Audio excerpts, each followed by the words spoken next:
So first of all, hello everyone. I've met some of you, maybe not all of you, but my name is Mohammed Job. I work as an FAO aquaculture officer based in Barbados in our sub-regional office. And it's my pleasure to welcome you to the first of a series of webinars that's based on building finfish mariculture capacity for the Caribbean sub-region. Mariculture is being developed all around the world right now. There's mariculture going on in North Africa, in Tunisia, Morocco, those places. You say there's mariculture in Europe, there's mariculture going on in Latin America and Asia. But as it stands now, finfish mariculture is in a very nascent stage within the Caribbean. What do I mean by mariculture? I'm speaking about the process of farming marine finfish. Um, yeah, for farming marine finfish, utilizing your coastal ecosystem, your marine resources, saltwater, right? So far in the Caribbean, we're more so adept to utilizing freshwater systems. So that's the experience that most people have with particularly with producing tilapia. But there's a big potential for food security as well as livelihood creation if we can develop mariculture in the Caribbean. So for me, the biggest bottleneck right now is technical capacity within the Caribbean. People don't necessarily have the foundational expertise or even understanding when it comes to what it takes to farm marine finfish, particularly within the Caribbean context. So my idea was I would collect experts who are already working under the sub-regional, mariculture project that I'm leading with FAO and have these experts on a panel so that they can explain their experience, explain their perspectives on what it takes to farm marine finfish. And hopefully the people who are part of this webinar series will leave with the ability to look at their own context, look at their own countries, and take steps towards developing mariculture along with partnering with, of course, FAO if the context is appropriate. So today my plan is I'm going just to present on the sub-regional mariculture project that I'm currently leading with FAO, through which we even have the context of having this presentation. I will speak about the progress we've made so far with the Jamaican finfish pilot that we have going on right now.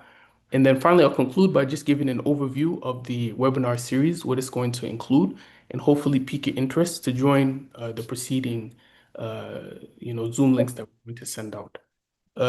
Stuart should be unmuting. Yeah, I'm seeing that he's unmuting the participants. So if anybody has any interventions, please do. You can raise your hand and then unmute yourself, and we can have the dialogue that way. Okay. So the first question that can come up is why is mariculture relevant to the Caribbean? First of all, freshwater aquaculture is limited for most small island developing states. We have exceptions. I went to Dominica last year and I see that they're very freshwater abundant. You have freshwater in Jamaica, for example, Trinidad and Tobago and others. But for the most part, there is a scarcity when it comes to fresh water that can be just directly appropriated for aquaculture production. But conversely, the Caribbean has a large resource when it comes to marine water. The Caribbean Sea is the second largest sea in the world, and it doesn't mean that all the Caribbean Sea should be dedicated to mariculture, no. But there is still a big potential when it comes to, the marine resources we currently have and how we can link them to livelihood creation and food security. Food consumption, fish consumption, I should say, in the Caribbean is high, 20 to 25 kgs per capita per year. So, and not only that, but then most of the people I meet in the Caribbean, when we speak about aquaculture and fish production, tilapia is nice, and I promote tilapia production as well because we all need some sort of a cheap protein to promote food security, particularly in the Caribbean. But there is a taste for marine finfish. It seems like that's what most people grow up on. So there is a demand when it comes to mariculture production, uh, not only locally, but then you also take into account tourism as well. We have something like 30 million people who are visiting annually within the Caribbean who are not from the Caribbean, but come to the Caribbean looking for fresh seafood. So, but supply is inconsistent. A lot of I think they say almost half the fish that's being, consumed in the Caribbean is being imported. So you have this kind of landscape that is very apropos for mariculture development. And to conclude, even the region has high value species that are also appropriate towards mariculture development. We're talking about snappers, we talk about groupers, lobsters. These are all fish that have established export channels that if mariculture production were to be able to be developed within the Caribbean, it would mean that there's already a business case or a framework of selling the fish and distributing it within the Caribbean and outside. When we speak about the current state of aquaculture, most of it is based off of, at least from my experience, I've been in the Caribbean for 2 years. Most of what I've seen is between aquaponics, tilapia production, freshwater prawn production, and sea moss farming. So tilapia is the most farmed fish in the Caribbean, as far as I've seen, and with small but growing commercial operations. So I'm seeing that, Jamaica, Trinidad and Tobago, Guyana, and some other countries have produced tilapia, but it hasn't reached large commercial scale yet. It's an interesting kind of history when it comes to aquaculture in the Caribbean because it seems as though back in the 90s, early 2000s, there was a lot of energy behind aquaculture. But for some reason, between different countries, it kind of dipped. But now I'm seeing the resurgence where fisheries divisions are making an initiative to produce tilapia to produce fish through aquaculture for their country's food security. Freshwater prawn production is also featured in the Caribbean, but hasn't really got to consistent commercial size yet. But I've seen it in Jamaica. I'm seeing that doing some kind of pilot, Belize, Dominica, and St. Lucia, amongst others. Aquaponics is featured in the Caribbean. Even FAO, we've done some aquaponics pilots in the Caribbean before. And for me, it makes sense because I spoke about the freshwater scarcity within the small island developing states context.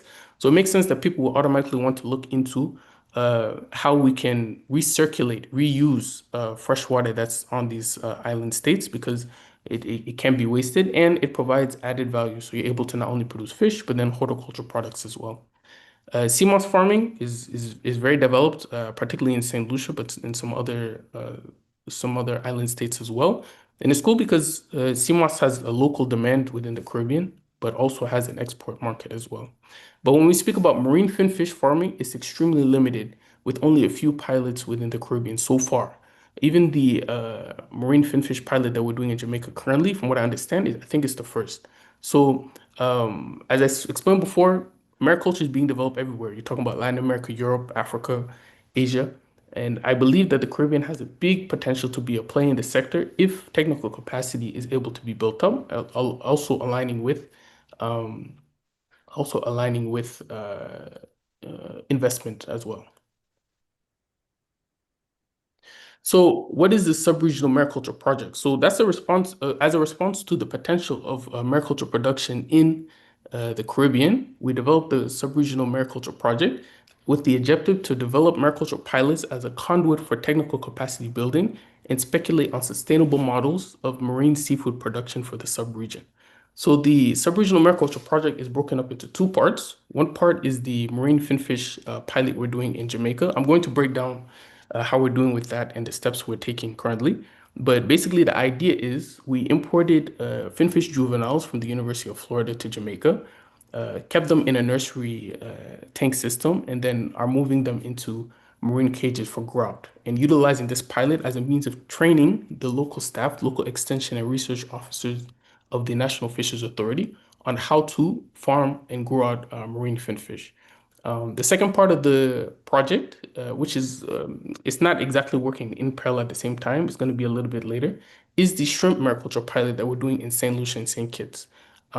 Today, this presentation, these webinars are going to be focused on finfish mariculture development. I'm going to organize another webinar series, hopefully early 2026, that's going to be exclusively dedicated to Venomai production, exclusively dedicated to crustacean marine mariculture, which I think is very interesting for the Caribbean as well.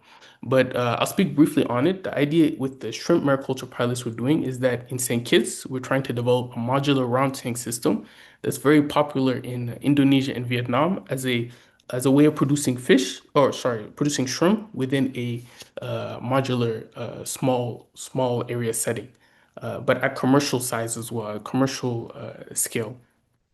In St. Lucia, we're going to be having a piloting a hatchery hub that's going to be producing PL for St. Lucia as well as for St. Kitts. So the idea is that we're trying to prove this model of a single focal point within the Caribbean with the ability to produce aquaculture inputs, aquaculture seed for multiple small island developing states. And I think this is a powerful model when we speak about mariculture development for the Caribbean, as The Caribbean, if any one country is to develop mariculture, they can do it. But I believe there's a lot of power in the sub-regional aspect, people working together to share inputs, share the risk, share the burden of developing mariculture. So the idea in St. Lucia's, we're going to develop the hatchery hub pilot, producing PL, and then we're also going to be having a pond grout. I put some photos here just to refer to the shrimp projects. As I'm going to, in the preceding slides, I'm just going to be speaking about finfish. But as you can see here, this is the round tank system that we're trying to establish in St. Kitts. And then these two slides are actually the prawn hatchery that they already have in St. Lucia that we're going to be retrofitting to produce, venomine to pilot that hatchery hub I was discussing. So now I would just to give, because people may not know, just to give some background understanding as far as how we're doing with the finfish mariculture cage pilot in Jamaica. I'm just gonna go through a couple photos, couple slides, explain what we've done, and hopefully give some background as far as FAO's initiative within the Caribbean. So to start the finfish mariculture project in Jamaica, first we had to find partnerships, right? So that those were partnerships first with the Jamaican government, with the National Fisheries Authority, who made up the implementing body as far as the mariculture pilot.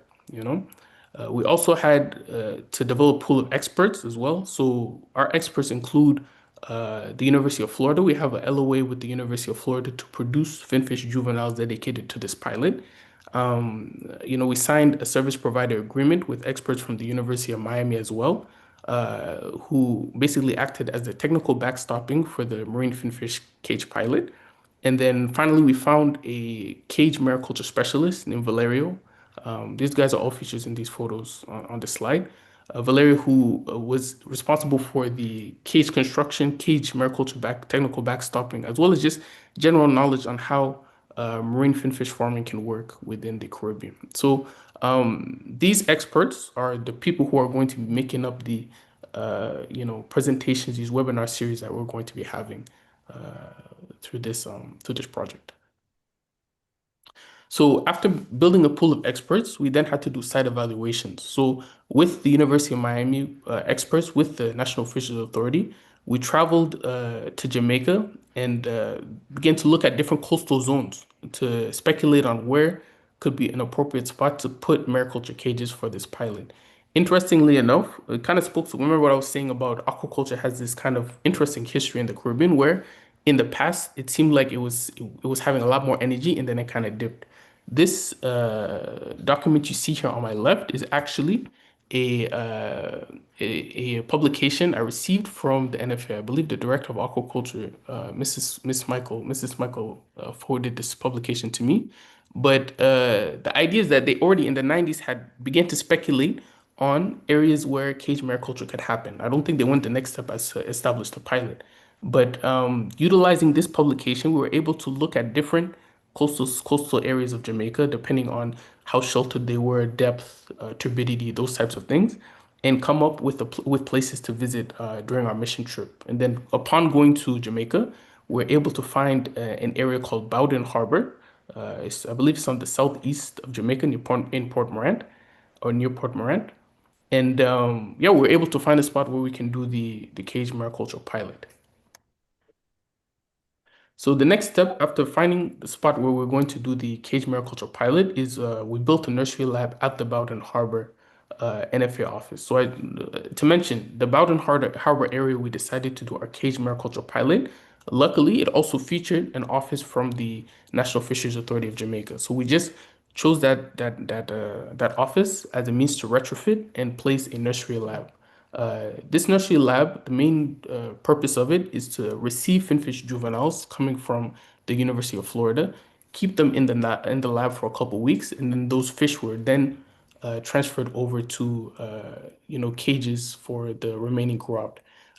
Why do we need this nursery lab? Well, because I guess in theory you could also take the fish, you could air freight fish in, import juveniles in, and then put them directly into mariculture cages. But a big limitation is cost when it comes to air freighting fish internationally. So when we brought them from the University of Florida to Jamaica, we saw that as the fish got bigger, the air freighting costs, of course, got more expensive. So you're really incentivized to bring fish at the smallest size as possible to Jamaica, grow them out within these nursery tanks until they get to an appropriate size, then to go to the cages for the rest of the grow out. In theory, the idea is that right now we're just focusing on finfish growouts. So we're importing finfish juveniles, which already comes with an expense. But the next step after this project, if we can teach people how to hatch eggs, for example, then that would make the grow out process even easier because the cost of importing finfish juveniles will be a lot more suitable for pilot stages such as these. But this is the nursery lab that we built, featured in these photos. So, proceeding, building the nursery lab, or even in parallel, we also imported materials and constructed mariculture cages. So, right here, you see a collaboration again with the National Fisheries Authority as well as a private welding group in Jamaica. We actually built two 12-meter mariculture cages. And this intervention was meant not only to build the cages for the grow, but also teach research and extension officers from the National Fisheries Authority on how to build cages. This intervention was really led by Valerio Vitellini, our international consultant from Italy, who came to Jamaica really just to teach people on how to build the cages and operate them. But yeah, these are some of the photos of the intervention you can see here. We did this within, we can say around like 14 days, around 2 weeks, building the two cages. Okay, I'm seeing a raised hand from Damian Prescott. You can unmute yourself, huh? Hi, Mohammed. Good morning, Hi. colleagues.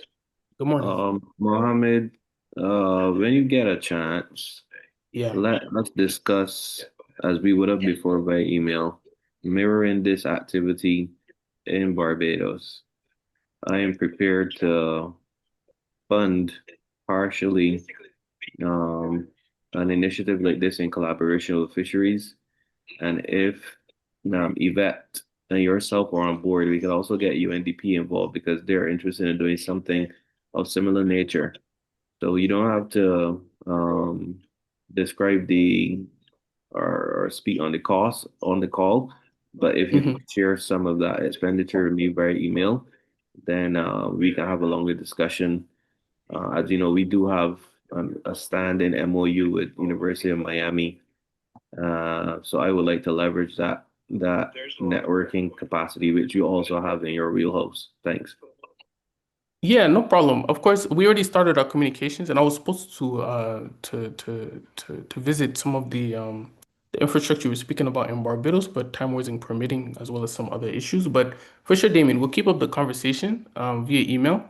And yeah, the idea is that, of course, this is meant to be a example that can be expounded upon across the Caribbean. So I'm very well open to sharing costing as well as what it will take from my experience to implement this in Barbados as well. So we keep the conversation and hopefully we can do something. I see Christina Adams' hand is up as well. Yes. Hi, Mohammed. Yes, I actually am. Damien beat me to it, but he Yeah. knows I partner with him and fisheries as well. So I also would be very interested in assisting with a project like that because I was definitely looking at the idea of getting shrimp into Barbados too. Um, Okay. so that is something I'm highly interested in. So Damien and Mohammed, y'all can both keep me in the loop for any projects. For sure, Early, Christina. Christina, no problem. For sure. Mohammed, I see some tires there in the middle photo at the top. Was there an aspect of waste reuse or circularity in this project where you address waste coming from another stream and repurpose those tires for this aquaculture initiative, or is it by chance that you were using tires?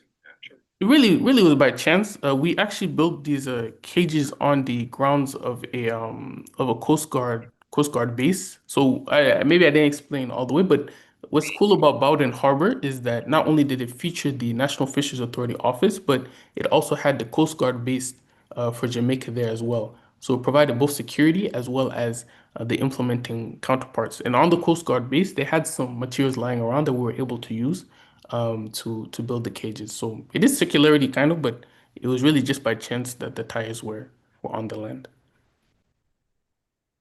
Yeah, I'm seeing Victor's hand is up as well, Victor Negron. Hello, yes, can you hear me? I can hear you. Hello, yes, hello everybody. And I'm grateful to be here talking to you guys today. So I am actually new in the aquaculture society, and currently I am starting up my own aquaculture farm here in Boston, Massachusetts, in the New England region.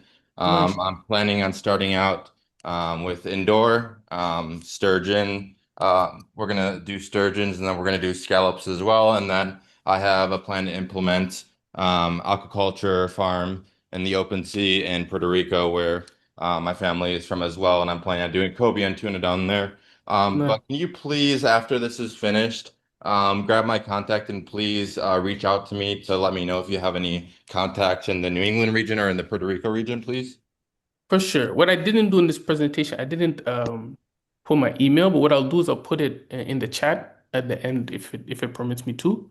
And then if you guys have any inquiries or want to talk about mariculture development further within the framework of FOA or otherwise, we can do that. So I'll put my information in the chat and we can continue the conversation that way. Thank- Yeah, no problem. So any other hand raises before I continue? Okay. So the idea is, like I said, we imported materials and then we constructed the two 12-meter mariculture cages, as you see here.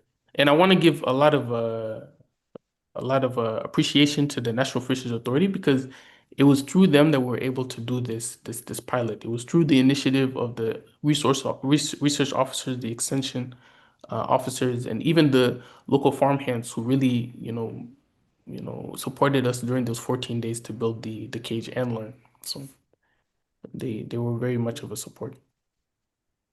So from building the cages, now the next step is to actually launch the cages, right? So this was again, I have to give appreciation because we had a lot of support from not this time, not only the National Fisheries Authority, but also the Port Authority of Jamaica and the Jamaican Coast Guard. So through those three different institutions, as well as FA, of course, we were able to, launch the cages. So we put them out into sea. We hooked the cages through a mooring system that basically featured 8 different concrete blocks. Each one was around 4 tons. This was to keep the the um the cage from moving or to have any complications when weather conditions come. And yeah, we were able to secure a boat crane from the Jamaican Coast Guard and the Port Authority, and we're able to finally moor the cages. So as it stands now, the cages are in Jamaica. I believe one is moored and the other one is getting ready to be moored, but they're out there in Bowdoin Harbor now. And these are some of the photos of the NFA staff as well, because they had divers on staff who were actually dedicated their time to learn about how to operate in more cages, but then participated in the exercise. So, and then the last step was actually bringing the fish to Jamaica. So what we did was we air freighted the fish, as I said before, from the University of Florida to the established nursery lab in Jamaica. It was a long trip, kind of, because it was the University of Florida is actually located in St. Augustine, Florida, right? So we basically refrigerated trucked the fish from St. Augustine down to Miami. And then from Miami to Jamaica, we did air freight. So it was about 5 hour trip from St. Augustine, and then another hour or so trip from Miami to Jamaica, and then another hour or so trip from Norman Manley Airport to Bowdoin Harbor, where we have the nursery lab. So it was a long trip, but the fish came out okay. And and yeah, here are some photos of the first day the fish were introduced to the nursery lab. So you can see here, these are the boxes that they were using. Some of the bags that we used to keep the fish, and then members of the National Fisheries Authority, who again were so supportive in making this initiative happen. I see some hands raised. We can start with Victor. Yes, just a quick question. How does sourcing these red snapper juveniles work? How did you work out the getting a contract for that? Can you explain that process, please? Yeah, so it may be different from if it was with a private body like yourself or somebody, but the idea was with the FAO, we had a letter of agreement with the University of Florida where they agreed to produce finfish juveniles towards this project. Again, we also had experts from the University of Miami too, who have a lot of experience in even the transport of finfish juveniles, who participated in this exercise and provided a lot of technical backstopping in the transferal of the juveniles. But normally, it's just a agreement with the University of Florida. So is the FAO growing these red snapper to then sell? Or how does that process work? So the biggest part of this exercise is really technical capacity building because, like I said before, the mariculture within the Caribbean is at the nascent stage. People are just learning about how to grow out fish. But yes, the idea is that it's really the NFA, the National Fisheries Authority, who are going to be taking charge of these fish, and then they can sell them or use them as they wish. Another thing I didn't mention is that this is just the first cycle of production, but we're also looking to do a trial on red drum as well soon after with the red snapper. Yeah, I'm seeing Damien's hand is up again. Hi, Mohammed. Yeah, thank you. I just have a query in terms of importing the red snapper into Jamaica. Was Yeah. there any requirement for you to pass kind of like a fisheries or agricultural vetting process? Because what I discussed with University of Miami is something similar, but I wanted to get clarity on if the importation of the juveniles was the easy process in Jamaica. It may be different in Barbados, but if you can share a little context with me there, it will help me with some plans that I do have in train. Thanks. Yeah, this is a very good question because it was actually not the easiest to do. Basically, we had to develop a import health standards collaborating between the University of Florida and the Veterinary Service Division of Jamaica to be able to permit the fishes to come into Jamaica, yeah. And within those import health standards, we had to kind of speak based off of the what the VSD of Jamaica was okay with when it came to testing the fish before they came, when it came to sampling, what kind of sampling protocols were in place. It was definitely a process. But my hope is that as we develop the import health standards for these fish that came into Jamaica, in the future it should be a lot easier because now we have a precedent of importing marine fin fish within this context. But as far as for Barbados, of course, you will know better depending on what Yeah, the there vet are some procedure. requirements, Yeah. but what we had designed with UM was actually to get some of our fisher folk, our fishermen, as you will call them, catch red snapper in country, and Okay. then have Joe Professor Stieglitz and Yeah. Ron Honig assist with the hatchery using that brood stock. So slightly different, but the intentions and the results will probably be the same. So that would have allowed us to, circumvent any permitting process because the genetic pool that we would be resourcing from is natural. We caught them from our Mhm. waters and they're not being imported from another territory. So all right, That's nice. yeah, we'll have our talks. You can see where I'm Yeah, coming and from. I'm very happy to hear that because it was not easy even organizing the finfish juveniles from the University of Florida to Jamaica just on a logistical standpoint because we were working with live fish that were actively growing from week to week. So every week that you had any issues of import health standards or any sort of disturbance within the logistical process meant the fish were getting bigger, meant that you could send less fish. But if you're able to produce seed locally and you're able to even have a smaller amount of finfish juveniles that's local within your country, of course, it's going to make it a lot easier to have this kind of pilot in Barbados or elsewhere. So, yeah, we can talk about it after. I see Vernon Barrett, your name is up. Hi, yeah, thanks, Mohammed. Great to hear the progress you're making there in Jamaica. I was involved a few years ago with the World Bank study on this particular area of mariculture, so well done. Nice. I have a few questions though, and maybe you're going to cover it later in your presentation. Not sure how it's going to go on for, but just to touch on Damien's point in terms of the species of the fish that was used and whether it's localized or it's non-indigenous is an important one to look at. So further information on that and the quarantine procedures that may be required. The challenge that we faced in the study was basically the data required, and hopefully you've collected that in terms of mortality, for example, on transportation of the fish that Yeah. you flew in. And from a business perspective, you see it's very challenging in the Caribbean, as people will know, the high cost of energy, and that's electricity as well as fuel. the high cost of fish feed. So, as you go forward with this, do keep me involved or in touch. I'd like to know, for example, the ecosystem required. I study this out in Malta and Greece. They have different fish Yes. species, obviously, there. Yeah. But to make the whole thing financially viable, even for the tourism sector, we have to have data and numbers and costings and so forth on this. So, yeah, just to raise those points. Thanks.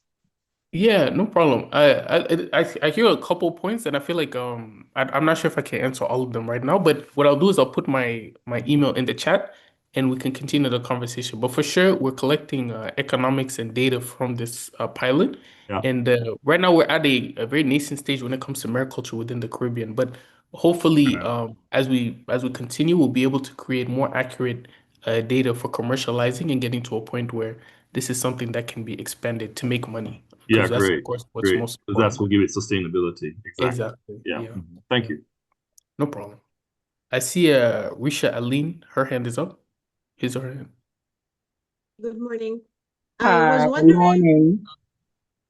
Hi, MC, good morning. morning. Yeah.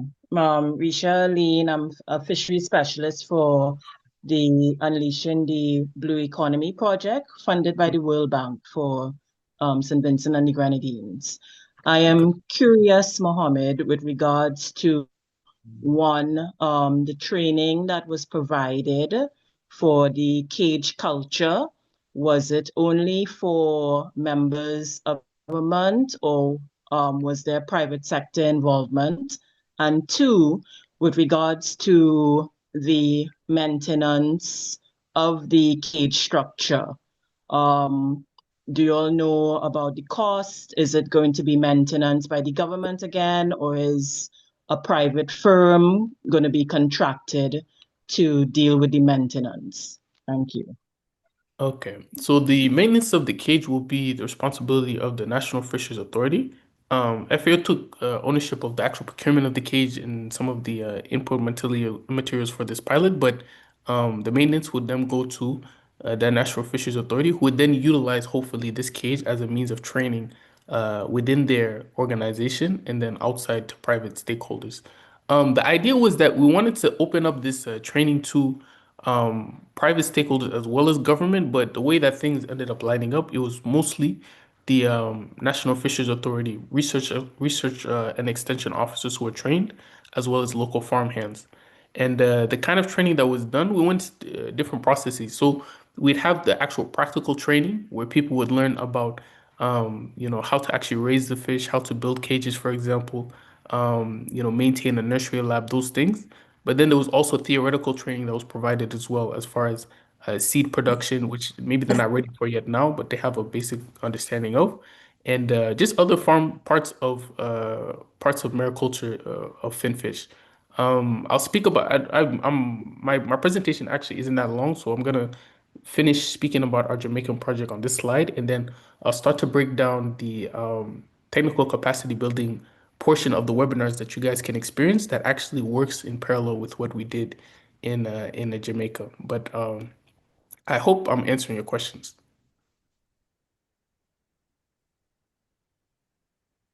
Risha, if you're still there. Yes, thank you. No problem. I see Arlene Rogers. Her hand is up. yes, just a quick question. I was wondering what are the plans for like removing the cages during a hurricane or a tropical storm? And what are the like for leasing the seabed? Is there a fee like if a private company wants to continue this project, are there fees that they have to pay to use the seafloor? So when it comes to the fees, these all are things that depend on the frameworks to which you want to do your pilot or your project. So for us as FAO, we put a lot of this responsibility of clearing the sea, for example, for permitting, as far as utilizing it for a cage pilot such as ours. It was done through the NFA, and I believe they had a clearance with NEPA, the environmental counterpart. But what was your first question? Could you repeat? Whenever there's a hurricane, what are the plans Hurricane, for yes, removing the yes. cages? So we actually are the idea. Hopefully, is that if there was a hurricane, we could unlatch the cages and bring them onshore if we needed to. But it's actually interesting. We're gonna have a webinar from our cage consultant who actually, again, led this initiative in Jamaica. But he actually chose, to build a cage in a certain way that would be a lot more resilient for this Caribbean tropical storm context. For example, the thickness of the pipes that we use for the cage pilot is actually a lot thicker than what you would normally use for a 12-meter cage, but it provides a lot more of a sturdy base for the cage not to be, moved if there was a tropical storm. We speak about the mooring as well. We have 8 4-ton mooring blocks that attach to the cage that are on the seafloor as well. So it makes it, these are all parameters that were taken so that if there is an advent of some kind of natural disaster event, the cage is actually very sturdy and should not, be moved too much by a tropical storm event. But of course, there are other preparations that can be taken just in case. But that's what we've done. I'm seeing Keon Lane, I believe his name is Keon Lake. Sorry. Yeah, Lake, good morning. I'm just wondering, is there a specific course at the University of Miami that I can get into mariculture, a bachelor's, preferably?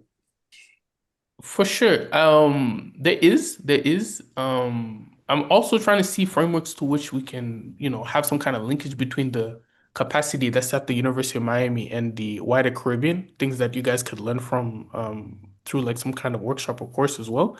But yeah, there is a master's program from the I think it's the Rosenthal School of Marine and Atmospheric Sciences, Earth and Marine Atmospheric Sciences, that teaches about these types of themes. I actually got my master's at the University of Miami, so I can attest that it's a good school to learn about mariculture.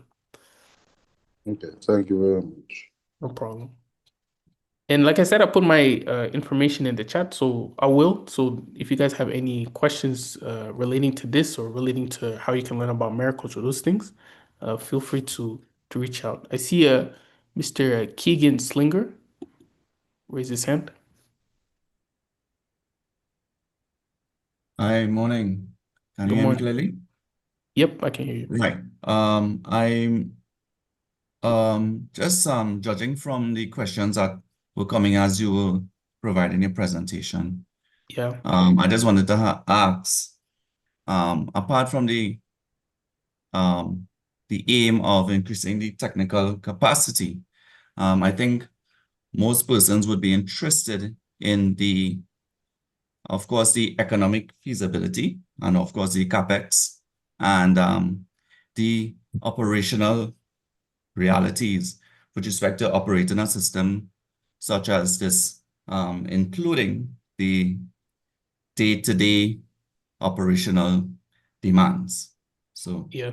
I just want to say that if you'll be providing that, it will be, or if not, it will be something to think about to provide this information. Thanks.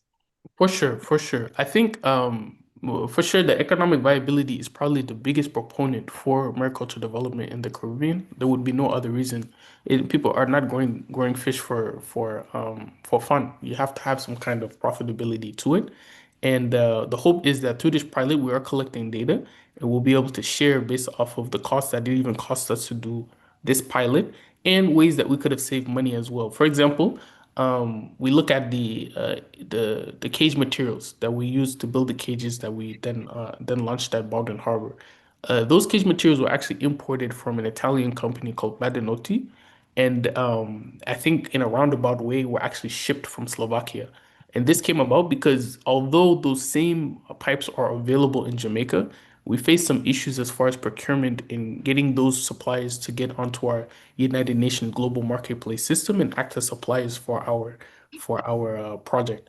So even in that, for example, you're seeing that we're able to, our pilot is representing, the model to which we can produce fish, but it can be contextualized to be less expensive and work for the Caribbean. So we're definitely taking account all this information, and the hope is that we'll be able to have some kind of models that are scalable or replicable within the Caribbean. Yeah. I'm seeing Vernon's hand is up. Yeah, hi, Mohammed again. Yeah. I wonder if you could say a bit about the overall context into which this sits, this particular piece of work, this pilot. Um, we looked at the RAS system, for example, recirculating aquaculture system for the seedlings, the spawn and so on, which is going to going downstream of what you've done, to have the fish produced in Jamaica or born in Jamaica where the fishing. So what is your future plan that this particular piece of work, this good pilot fits into? And also on the other end of that, as being referred to by other callers, is the practical issues. For example, the impact on the tourism sector, given that most our Caribbean islands depend on that, and there can be some negative interaction between these kind of fish farms, fish cages, and the beach scene and tourism, and also the environmental aspects. So fitting into the maritime protected areas structure and so forth. So what's the timeline, and where would we find that information to see how the whole thing could roll out eventually into a commercially viable, sustainable sector?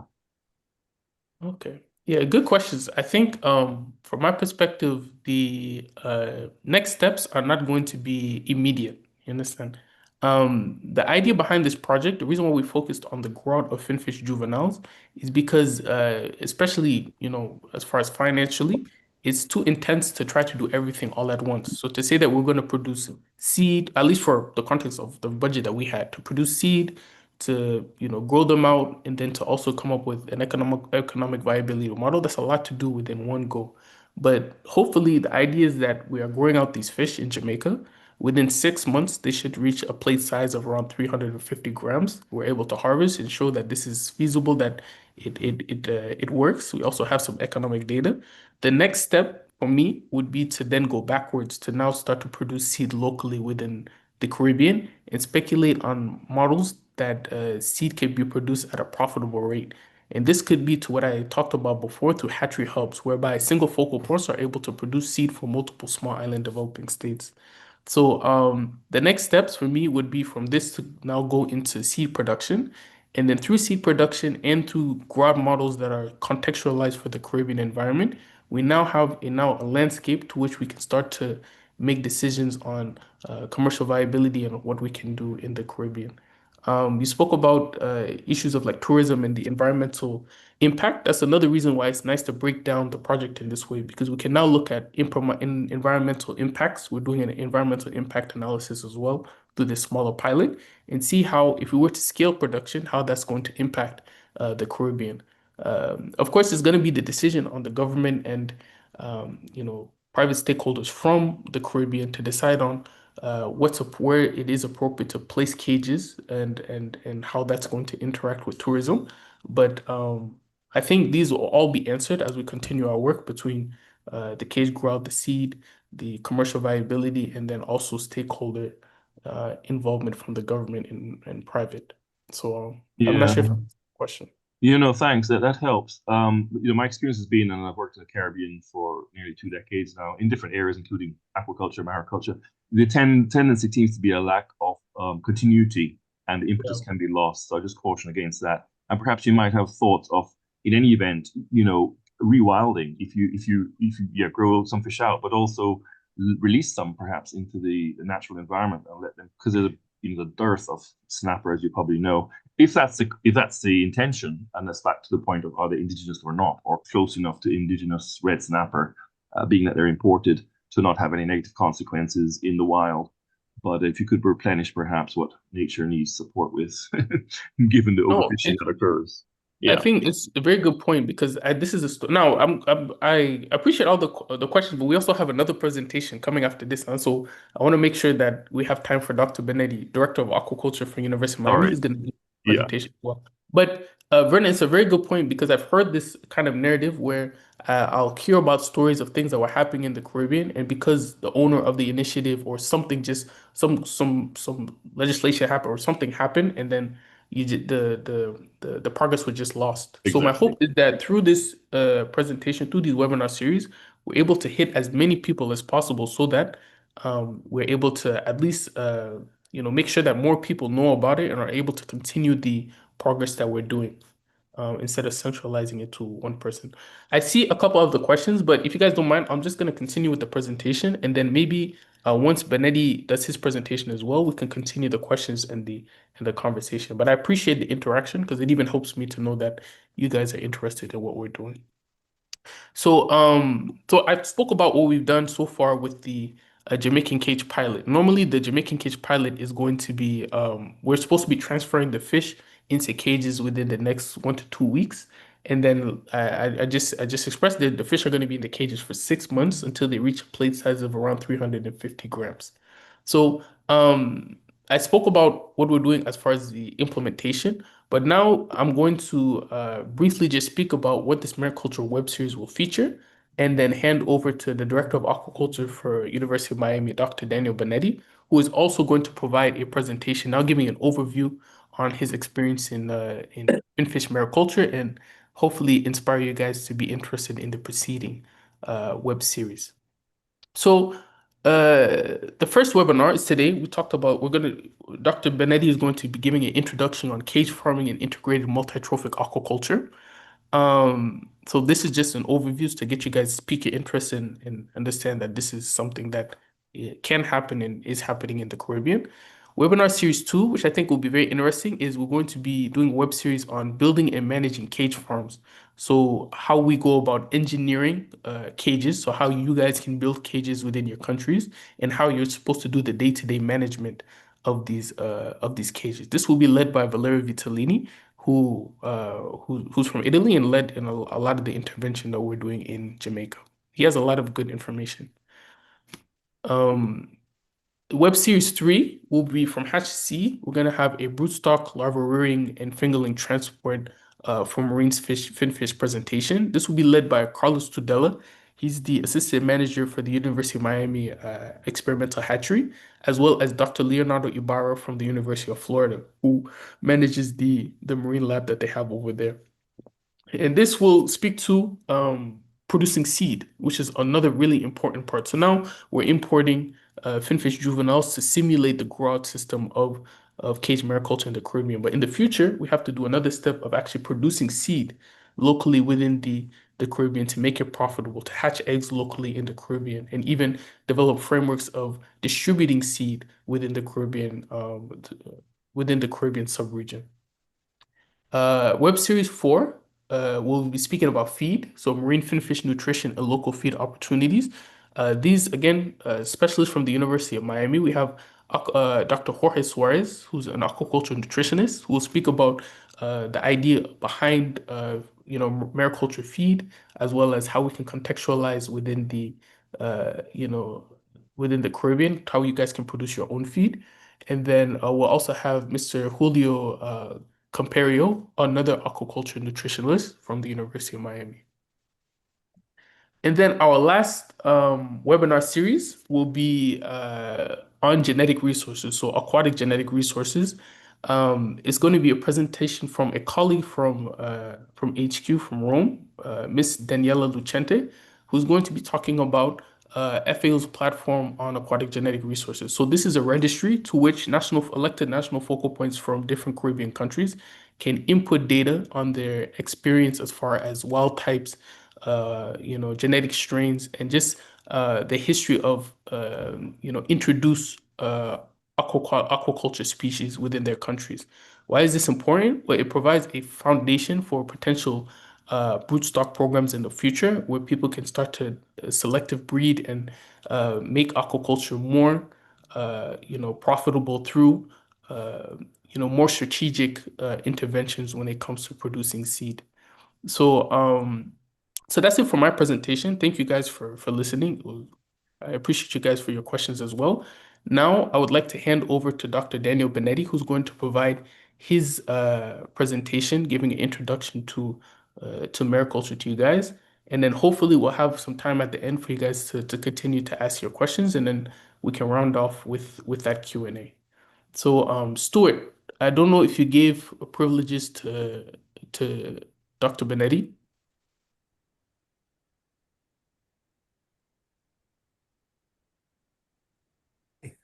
Hey, hello everyone. Nice. I think I have the. Are you seeing my screen? Not yet. Let me Yeah. stop sharing my screen. Hold on. I can see the screen. Yeah, it's I good. can, It's good. yeah. Yep. Yeah. Well, shall we then? Next, you can start. Yeah. Again, it's good morning, everyone, and thanks for attending the webinar. It's a real pleasure and an honor to be here speaking to so many of you. It's generating so much interest, and I can see colleagues and friends connecting from the world over, literally from all the Americas and the Caribbean and Europe and even from Japan. Some of our colleagues from Japan are here. So it's generated a lot of interest, and I give FAO and Mohammed and the leadership a lot of credit for organizing and running this. But okay, so well, Mohammed did a wonderful job summarizing everything. So make my life much easier. But I'm just going to be reiterating some of the accomplishments, milestones that achieved thus far with this project and applications to what is next, at least the way I see it. And Mohammed was a little discreet in his when describing the accomplishments. I can tell you that the accomplishments and the milestones have been extraordinary so far, truly amazing. I have no better words to express it. And I will elaborate and share with you why I feel that way. And many of us feel that way too. So this project effectively started when we came here. I'm trying to change the slide here, but I don't think it's happening yet. Okay, so this project started effectively in November of last year, less than a year ago, when we came, our team, we came to Jamaica to get to know the country and meet the people and greet and do a site selection study assessment. So we went around the island. We worked very hard with the local people. We went all over and, well, not over, but we were trying to find the right place. And even we worked under a storm. But the spirits were high and serendipitously, can I say that? We found there is no such a thing as a perfect site in aquaculture. There is always a compromise. But this site that we found at Baldwin Harbor is as good as it gets, truly. And we spent like less than a week doing this, and we didn't waste time. This counts with it's a protected area. Of course, it's not for a huge operation. It's not going to support, but it's the right depth, it's the right current, and it counts with the NFA land base, and it counts with the Coast Guard. Is as good as it gets for a pilot scale project. We're going to get to it later. But again, the enthusiasm and the hard work of all involved were really contagious. Now, having said that, the goals were over ambitious. We all agree with that, in my opinion at least, but I think everybody agrees, considering the time frame and the budget available, which would have been enough to do the planning stage or site selection and so forth, but not executing, let alone implementing this project. And why was it overambitious? Because we're talking about red snapper. It's an iconic species. It's one that everybody wants to do it, but no one is doing it yet. And the reason for that, it's because it is not an easy species to work with. We work with it, but not on a commercial scale yet. So this project is truly pioneer.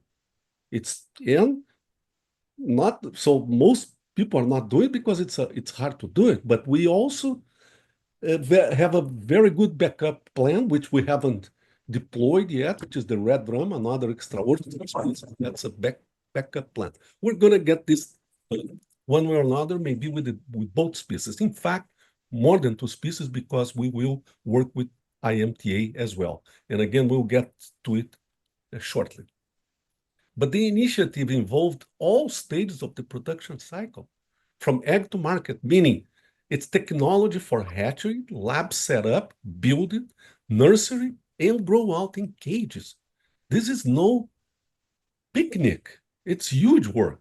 It would be necessary to first do the site selection, which we did, then set up the hatchery, bring all materials in to assemble and deploy cages. All this would require a lot of time and resources and experience and expertise and a lot of hard work and commitment from the locals, which again, I'll reiterate that collaboration. Mohammed insisted and pushed, and I give him a lot of credit. So we embarked in this journey. We got on board, determined not just to plan, but to implement it. It was a daunting challenge, just how we like it. As you can tell, I'm happy about all this because I am really. But this is not my first rodeo, as they say. I've been around for longer than I want to admit it. We worked and developed similar initiatives in several countries, and we know what it takes to get these projects off the ground. It's very difficult with so many moving parts, complex logistics, and it always takes much longer and requires much more resources than originally planned. But we all know here that the success of any project or endeavor depends on those who run it. So we started by putting together a great team, and I'm so happy and proud to be part of it, but I'm just one element. The team was incredible. We partnered with the National Fisheries Authority, Drs. Gavin Bellany and Avery Smykel, and with the Jamaican people, more importantly, who were beyond supportive and engaged. They became an integral part of it. Now, from my end, I knew who we needed in the team to stand a chance of success. So under Mohammed's leadership, we engaged Leonardo Ibarra, Dr. Leonardo Ibarra from UF, Carlos Tudela from our team at UM, and Valerio Vitalini, one of our former students and trainees from Italy, who has been working with us on cage aquaculture for the longest time. He's one of us, and I knew he was the guy for the job. So we deployed all this team to Jamaica, and here we are, less than a year after we started, with a great site for the lab and for the cages, a lab set up, cages deployed, feeds available, and red snapper juveniles being ready to be stocked. It's incredible because more importantly, the local people have been trained in the process and are truly engaged. The local team did it hand in hand with the experience of the experts.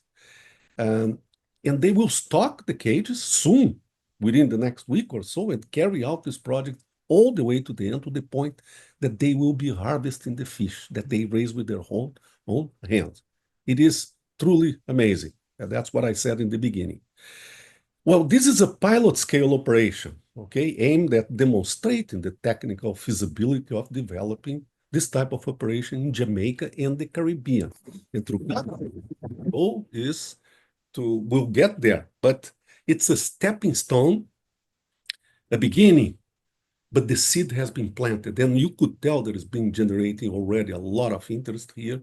During Mohammed's presentation, there were so many questions. Other countries will be involved. And our idea, then, well, it will flourish, this seed that we planted in the beginning, because of the care and dedication and energy of the Jamaicans. But this is contagious because we are going to make this thing work, and other regions throughout the Caribbean will engage. What our plan is not, we're going to show you today some high-tech, huge farms, cages offshore, massive production. That's not what we're planning for the Caribbean. Again, we're working with FAO and with the local government to develop smaller scale pilot, not just pilot, commercial, but several throughout the island, with lower investment, lower footprint that would provide enough fish or seafood to feed the region and the area and the island and maybe the tourists. The plan is sound. We'll get with, well, again, kudos, congratulations so far to FAO, the NFA, and the Jamaicans for what's been accomplished in this project to date. And well, you can tell that I'm obviously, excited and moved about this because I truly am. I am amazed by everything that it has happened. So let me go on now and share some nice pictures and some of my thoughts.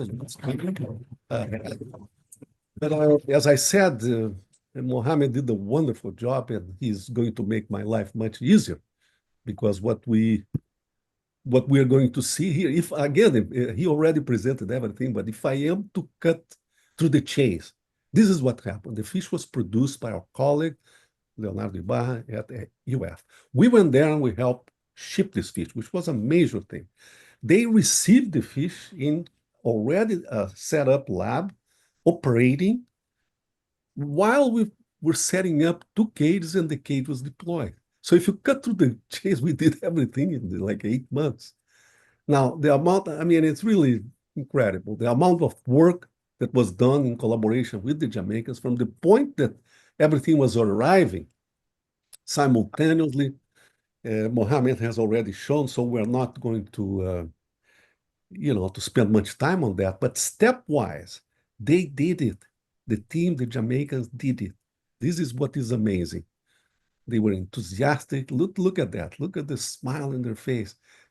This is what it takes to get this thing going. Really. Yeah, Valerio, wow. I knew he was the guy. Yeah, he has been successful in a number of initiatives with us. Many countries. I worked with him in Italy, and he was in Panama, he was in Costa Rica. He's been everywhere with us. So it was a lot of hard work that entailed, diving, and it's complex. I mean, this is not for the heart faint, but we counted on everybody, even the Coast Guard. And I mean, it was amazing what has been done. Listen, this is not an infomercial, but it's going to be, this book is going to be out, and I have been doing a lot of research to come up with the latest advances in technology. Let me tell you, over the last year, of course, there have been advances in technology, but this project is probably the most prominent, I don't even know how to put it, advanced throughout the region. There is no doubt about it. Nobody else is doing red snapper, and you are in Jamaica. Now, these are the these are the juveniles. They are there. They're ready to go into the cage. And these are the 2 species we are working with. Of course, the red snapper is our first and foremost, but the red drum, what you see underneath, is also another incredible fish. It's almost like a type of corvina, high quality, very hardy, easier to produce in larger scale. So we haven't really resort to it, but chances are we will. Because in the end of the day, it could be, commercially speaking, a better choice. Now, we come to the University of Miami. Of course, we do have, a very strong academic and research program, and we specialize in technology development and in training. All of us, including Leonardo, did the postdoc with us, and Valerio trained with us, Carlos Tudela, and Mohammed. Mohammed was one of our students too. So we have got what it takes to provide, together with UF and together with other organizations, institutions that are opening their eyes for aquaculture development in the Caribbean. This will have an enormous impact, this project in Jamaica. We have collaborations and activities the world over, and very proudly, we actually now have a dot in Jamaica. Now, what I was saying, I'm using snapper and cobia, for example. Everybody knows cobia has an extraordinary growth rates, and the snapper grows slower. So species selection is complex because, if you're going to produce the same tonnage per unit volume, you will be producing, say, 40 snappers per ton of half a kilo each, or 4 cobia 5 kilos each. Meaning you will produce the same tonnage within the same volume. But if the snapper you can sell whole, and the cobia you have to fillet, I don't want to get into much details, but in the end of the day, the technology is available, as I explained to you. But Sometimes unexpectedly, a species such as the red drum, for example, could be a better business from the economical perspective, the economical viewpoint. Here you're seeing the red drum is no joke. I mean, it's highly competitive, and I'm not going to be pushing for the red fish or red drum just right now, but it is there, and we may need to deploy it anytime soon. Let me see if I can save this again. Show, try to, yeah. All right. So as I said, this is a common practice the world over. This happens to be in Australia. Of course, we are still in the first stage here, but not really. We bypassed the experimental and research. We're already on the R&D technological stage here in this project. We are going to use floating cages just like this one, not as big as this one. Um, and the species, again, you recognize that I keep showing it everywhere. It's going to be the cover of the book. But this too it's a copper redfish. Maybe we should call it redfish for marketing purposes. But those of us who know the redfish or the red ram actually respect the species a lot for aquaculture purpose because he has what it takes. Here, it grows very well. It grows faster than the snapper. Here, our own Carlos Tudela with measuring.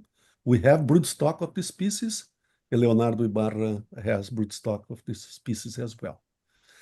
So we do have a technology for the reliable, high quality offspring production of targeted selected species. You see many of them here, even very hard ones, such as the mahi-mahi. I don't think we're going to go there, but the red snapper is there, the cerula is there. And again, I think the technology is not going to be an issue for this project. It's how we do it.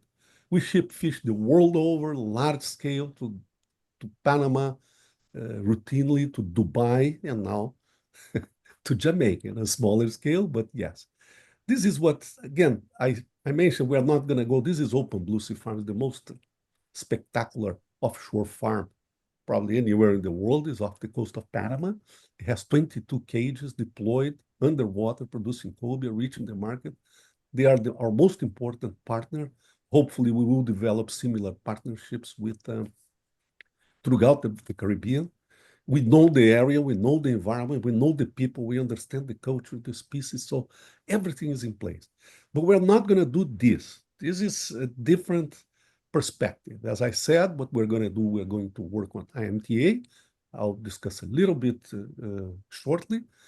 But it's going to be smaller scale operations, but throughout the Caribbean. Because again, then combine all that production will make a huge difference. We believe that this is the recipe for that. It's more or less how they do it in Asia. It would be a better model for the Caribbean.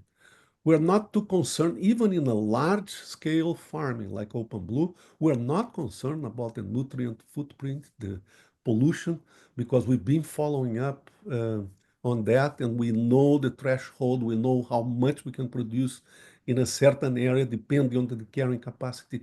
Again, we shouldn't worry about that. It is not the technology, it is not the environment, it's just how we're going to do this. It's the economics. The economics is crucial. We need to make it work because it's not about raising fish. It's about making money and feeding the people. Ideally, we would, of course, make money feeding people and providing food. But in the end of the day, it has got to be economically viable. Otherwise, nothing can possibly be sustainable. We have the science behind here too. So, and this paper has had a lot of impact too. It's been one of the most downloaded in the last couple of years. So again, we're very proud of what we do. We work in farms throughout the world, and with Valerio Vitalini, he actually runs these farms. He installed cages, and it's more than what we want to accomplish in any given area. We cannot do this level of production in Baldwin Harbor, for example. It's going to be less, but it's going to be spread out. And say every region or every city would have their own smaller farm combined with the IMTA. This is I mean, you were seeing here, this is an IMTA, and this is Valerio actually there sporting our shirt. I knew I needed to bring him to Jamaica to make friends and to get the job done, and he did it. So this here we're raising mussels. So we have the technologies, of course, for raising mussels, for raising oysters, for macroalgae. We're going to get to it there, but it works. And that is the goal. We know that there is interest in the sea moss, in the macroalgae. It will be possible to do it. We have, again, I reiterate, we have the technology for doing that. These ones you're seeing down here from Ecuador, we've developed some of these methods in Ecuador. Right now, John Stiglitz and his team at our university are working with macroalgae, with oysters as well. And so we would be ready to deploy. And this is the Aquafort, our colleagues from UNH, New Hampshire, very close colleagues and friends. They are very interested in working with us. In fact, we wanted to install one of these in Jamaica right now, but the budget, the budget was so reduced that we could not do it. But they are on the lookout. They are ready to engage with us. So we have what it takes to do this. Redfish is commercially cultured, and there is not enough. It's cultured everywhere. The redfish that we've been eating now in the United States is being imported from Mauritius, the entire production. But everybody produced it, including Italy. So the Bahamas, the Jamaica would be next. There's a lot of back and forth. The snapper is a small farm. This is what we kind of envision, for example, is a good model to envision for Jamaica and for throughout the Caribbean. We set this up in Costa Rica. There were other issues. They wanted to expand too much, and it's a different story. But this is a good model that we made it work. Again, there was nothing there. We went there with the technology, with the people we trained. We produced snapper. We're still producing, and here it is. We're harvesting. This is what we envision for this project. Now, let's get to this. Is in Jamaica. We went. It took us to a great restaurant. This is it. This is a plate-sized fish. This is what we wanted to do. Of course, this is not yet grown in Jamaica, but just wait. Just watch us, because you guys are going to be harvesting your fish, and we're going to be eating, and I'll be there. And without much further ado, that's it. I mean, look at that smile, that face says it all. It's happening. Thank you.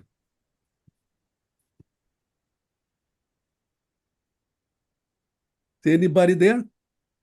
Benetti, I'm here. Thank you so much for your presentation. And I want to emphasize, because Benetti giving his thanks, it reminded me so much about the support I received, this project has received from Benetti, from Carlos Tudela, from Leonardo Ibarra, from Valerio Vitellini, all these counterparts who really put their best foot forward to make this project happen. And of course, most importantly, our Jamaican counterparts, the National Fisheries Authority, who really champion this idea of developing mariculture in their country and promoting local food security, livelihood creation. So, yeah, I give thanks. I give thanks. Does anyone have any questions for Dr. Benetti or for me?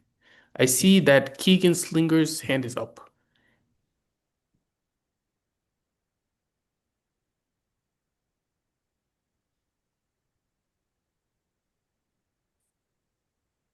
I can't hear. Yeah, I can't hear. Or if Keegan, you're not ready, maybe we can ask Vernon Barrett. I see your hand is up as well. Okay, yeah, thanks. Listen, congratulations, Dr. Benetti, on that achievement and to NFA and all the great work done. I just want to get just to confirm a few things. One is the life cycle then of the red snapper. You've actually cracked that, as we would say. You can have broodstock done on land in tanks and then carried out to grow out at sea. Is that correct? Yeah, that is correct. Okay.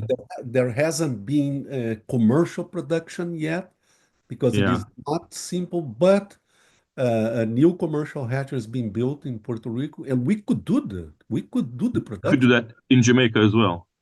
We will be able to do it in Jamaica. So far, we have like basically a makeshift lab there. We would need to revamp and to do it, but of course we can do it. We can train people. That's great. And then just get your views too, sir, on the potential for releasing a percentage of the fish, the same fish that you grow out at a certain size into the wild, so that the local fishermen can also continue their trade, as it were. There's not going to be, it's a different market, I know, but it would be Absolutely. useful to restore, what is being depleted, as you're probably aware, out in the natural environment. Would that be possible, you think, in this Absolutely, project? absolutely. You read my mind because we want to do this. We want through FAO, maybe we can do that. That we could commit that for every fish we would stock for aquaculture, we would release one. So if you stock 100,000 fish, which is a reasonable number to stock around an island, we would be releasing 100,000 juveniles in the wild. There wouldn't be issues with genetics, with restocking, because we're going to use wild broodstock. We're going to use F1 generations. But Yeah. the answer is absolutely yes, it would be a goal. The problem that always happens is that generally the investors are private company. And they don't want to release. Everything they produce, Yeah. they want to stock. But if the FAO, if the government, or if you have some sort of, it can be done. Absolutely. Yeah, yeah, I think that would be very good to happen. But that probably wouldn't be the same for the other fish you mentioned, which are not indigenous to Jamaica, the red drum or the other fish you showed. Are those currently in the Caribbean Sea by Jamaica? Do you know? They are. They are all over the They're red there. rum, native throughout the Caribbean. They have raised them elsewhere. Okay. I mean, we need to check, of course, but absolutely, they are everywhere. They are native species from Okay. area. They are, well done again. Congrats. Thanks for that. yeah. Uh-huh. I'm seeing a hand up from Victor. Thank you, Mohammed, and thank you, Dr. Brunetti. This was really informative Zoom call today, and it's really sparking my curiosity, and it's raising my morale and motivation to move forward with my private enterprise that I'm planning on doing.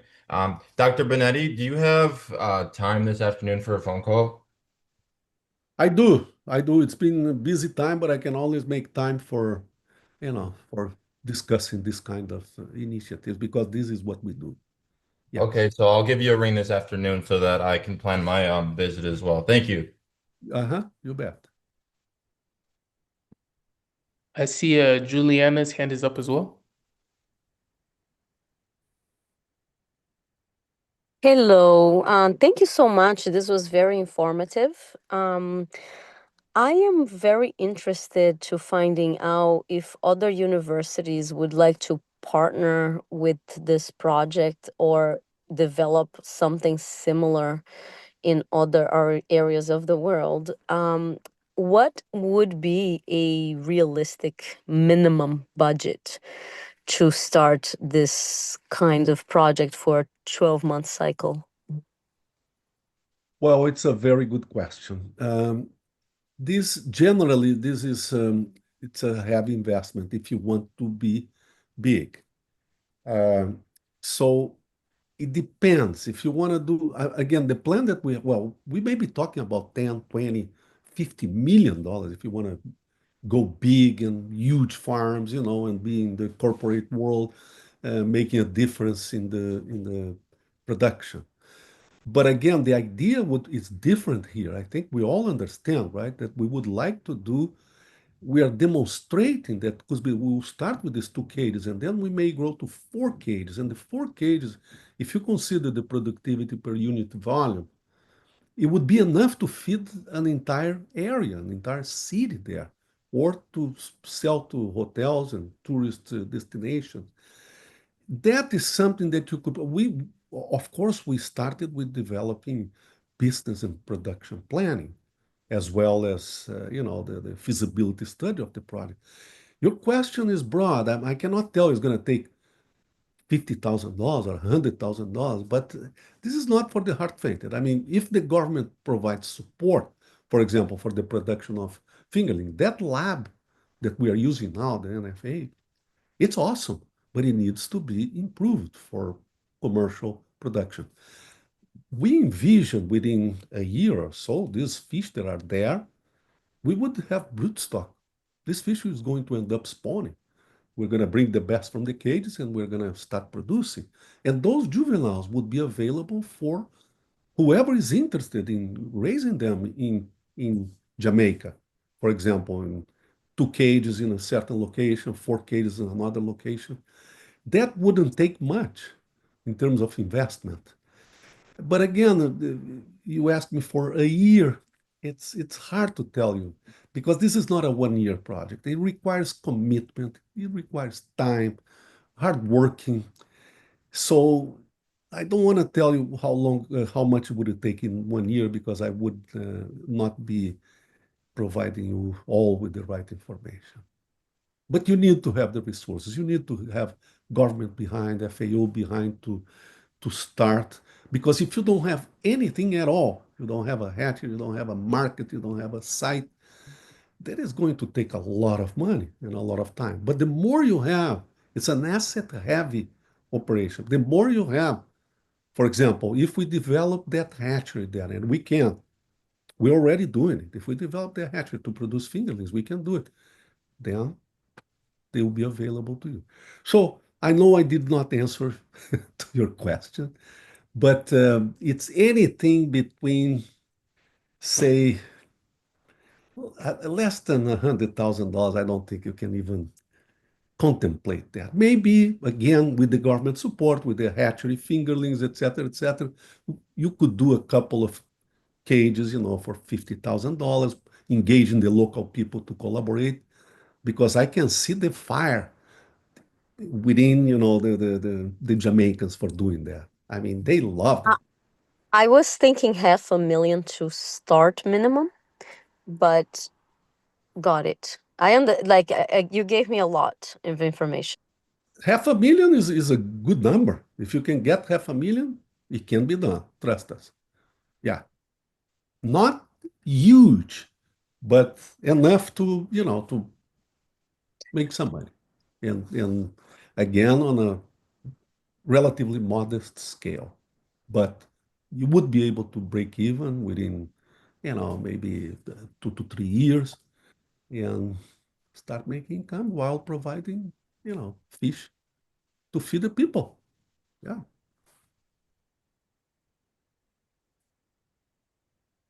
I'm seeing a question from Jean Guy. This is a colleague of mine from FAO. Thank you, Mohammed. It's not a question, it's just for congratulating you and Dr. Benetti. This is a great presentation, and Mohammed, you nailed it. You have been juggling with so many moving parts, and congratulations. Over to you. Now, Messi Jean-Guy actually works in our procurement at FAO, so he's seen firsthand how many juggling pieces there were to make this happen. I also give him thanks as well because it's through FAO procurement that we're even able to purchase the materials we have or to make the things that we're doing happen, even as far as contracting service providers. So kudos to FAO procurement as well. I see a hand raised from Damien Prescott. For being here, and Hi, Mohammed. Thanks. I just wanted to state in terms of the update of aquaculture technology in the Caribbean, there are examples in Latin America where there are success stories. Sorry for the background noise. There's Open Blue in Panama. There are other facilities in Mexico. So I know we get bogged down and we get a bit, I would say, apprehensive when we start talking about environmental impact analysis and what have you. There are people that I've discussed this with on island who are still of the opinion that sea lice and the effluent from the farm is too significant to even attempt to get to a commercialized state. But the data and the facts are there. You can find it on the FAO website and the World Food Organization website. Aquaculture is actually the modus through which most of us are eating our fish with the depletion of natural fishery stocks. So I would just like to state that I think Caribbean territories need to, step forward a little more and take a more proactive approach to their food security as it would relate to blue foods, because we can't continuously be importing foods from um, pricey international markets and then having difficulties with catching fish in the local sphere. So there's enough technology and there's enough scientific capacity in the region, and through collaboration with the likes of Dr. Benetti and his team, that we can get past the EIAs. There's funding out there available. So I just want those on the call who are probably in that same frame of mind to, remove those barriers and just get it done. It's doable. It's been done already. We're not doing anything new. So there's nothing to be afraid of. Yeah. You raised good points, Damien. Remember, we focus our career addressing those issues that you just mentioned. And by now, we can tell you with certainty that it is not the technology, it's not the environment. It is a political decision that must be made so that the permit is achieved, and the economics. As they say, it's the economics too. That's what it is. We need to make sure there is a money making. Now, other than that, we follow through it. We have protocols for just about everything. We've been doing this for a long time, but your concerns proceed.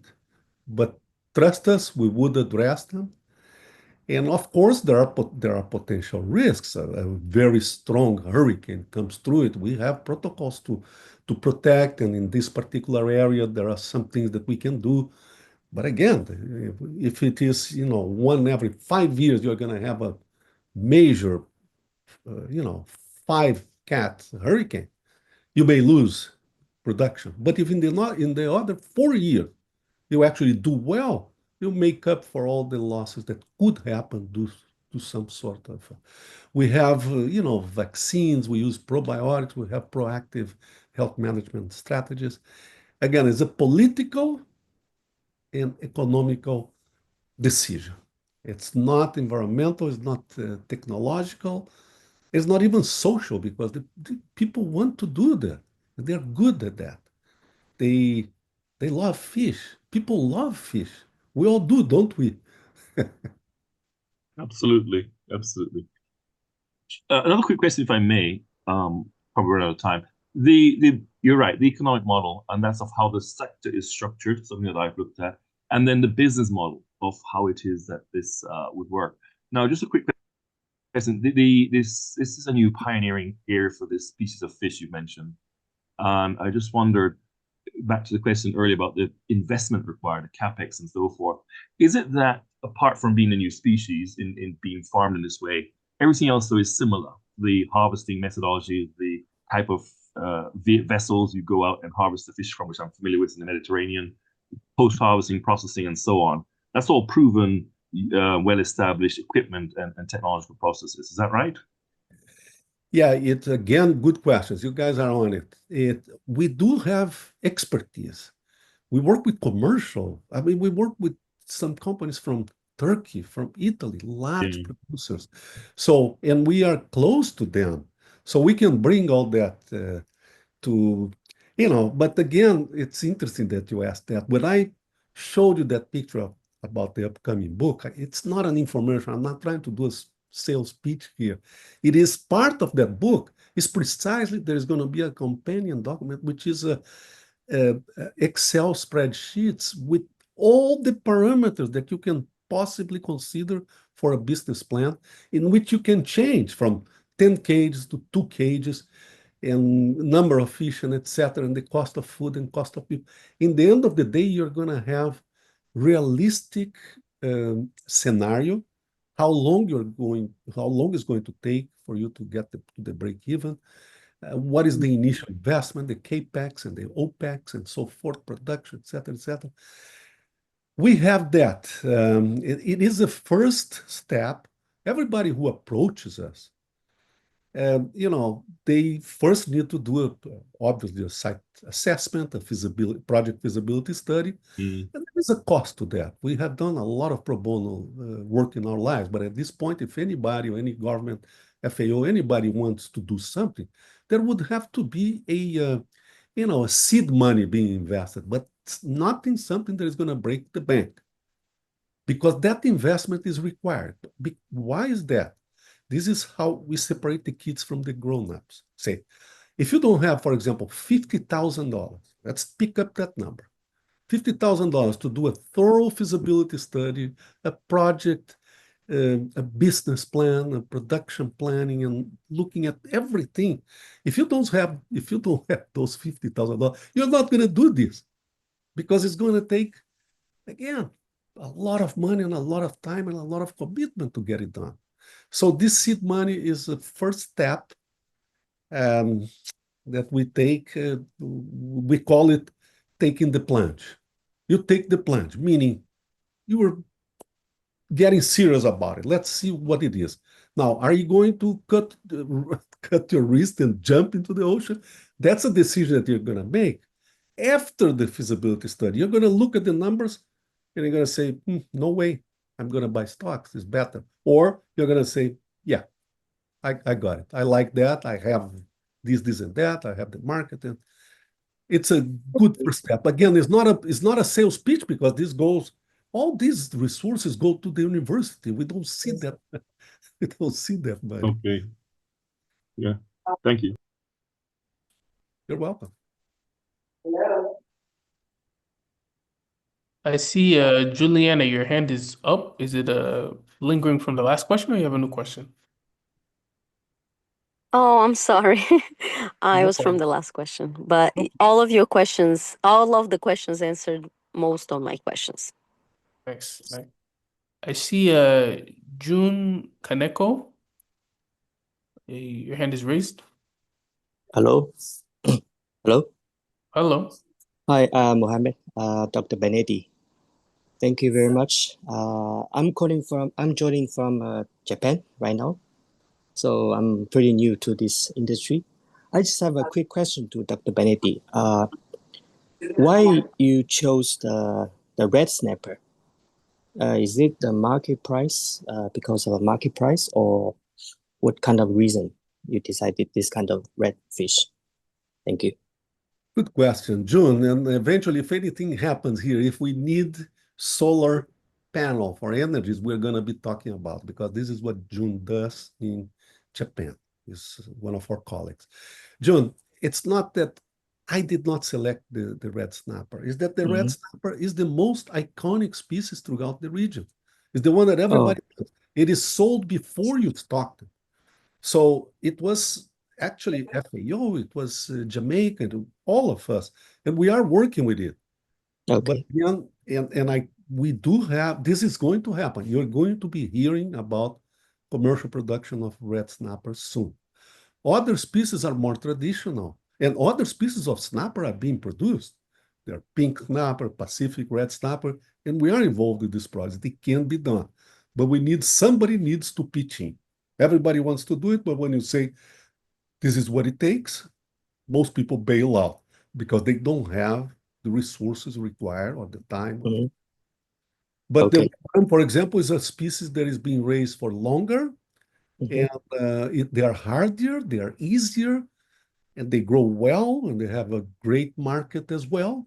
Perhaps not as good as the red snapper throughout the Caribbean, but that's the reason we chose the red snapper. Okay, thank you. Understand. Nice. I think I'll look at to conclude, I'll look at the chat to see some of the questions that people came with. I see from Julianne Russo, she's asking, will some of the funding from FAO go to capacity building to local scientists? Julianne, we can talk about collaborations that can happen in the future through email, but yeah, it's very interesting, particularly the ideas that we're building capacity even of academia. So it would be cool to see how people could intern and learn from. How to hide a hasty position from thermal. It means that we're going to be here for a short. Yeah, I'm seeing from Joe Sarafi, he talks about basic analysis spreadsheet exercises that have been performed to determine the time and scale needed for these projects to break even. So we're collecting economic data as it stands, and as we get to more formalized conclusions, we'll be free. We'll share that information with anybody who's interested. The next question I see from Nashika, she says, I'm interested in being a part of this project to build capacity. Yeah, for sure. I share my email and we can talk about it. Vernon Barrett asked for a list of all of today's participants during the webinar. Yeah, I can see about sharing that as well to create a kind of networking as well between participants. Question. I see another question. Juliana, we talked about the required budget. Anne Marie Lestrade asks, how can other islands partner with this project? Again, if you send me an email, depending on where you come from within the CARICOM, we could talk about projects that can be developed and opportunities for collaboration. As I said, this is a stepping stone. I think the plant, the seed has been planted. Now it's a matter of, let it flourish. And I see, from what I have seen, I was really impressed with the way this project has been developed and implemented. I was thinking that we were just going to be planning initially and selected the site and doing that kind of exercise, which is important, don't get me wrong. But the time frame was so short and the budget so limited that I said, there is no way we can do this. Well, we're doing it. Nice. I'm seeing I'm seeing Ryan Mohammed's asking if we can have days for the other presentations. For sure. So what I'll do is after this, I'll send a reminder of the presentations that are coming up. Our next presentation is actually this coming Wednesday. Valerio Vitellini, our cage consultant, will be presenting on how you construct cages, operate cage grow out, and just giving overall his experience as far as working in finfish mariculture, because he has extensive experience. So I'll send a reminder, but you guys can keep it in mind that it's actually for October 1st, which is next Wednesday. So next Wednesday we'll have another webinar where we'll be able to speak about this. I'm seeing a lot of questions now. So I see Scott Zimmerman, go ahead. You can ask your question.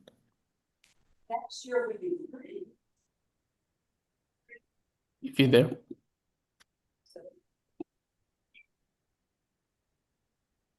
Okay. Well, just for the sake of time, what I can do is, as I said, I put my email in the chat. If anybody has any questions, feel free to reach out to me if I haven't been able to answer it right now. And we have webinars coming up. We have about at least 4 more meetings just like this, where we're going to be speaking about mariculture and having an open forum for discussion and collaboration. So, yeah. With that said, I'd like to conclude the meeting unless there's any other pressing questions. And I hope that in the future we'll be able to continue this conversation and hopefully learn and continue to develop mariculture within the Caribbean as we're doing now. So thank you all for joining. I appreciate it. And Dr. Benetti, do you have any closing remarks?